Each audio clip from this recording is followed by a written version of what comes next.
بچه‌ها گفتم بهتون پا باید بیاد جلو.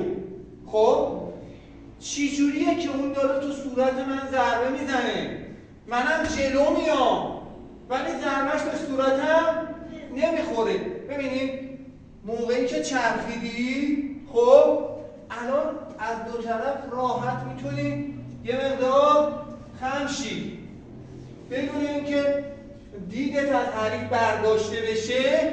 موقعی که چرخیدی یه ذره یه کوچولو خیلی کم خم میشی که دستش رد شه و تو زحمت رو بتونی بزنی.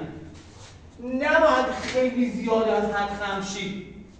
خب نه اینم که صاف بری جلو، اینجوری صاف بری که دستش بخوره تو صورته.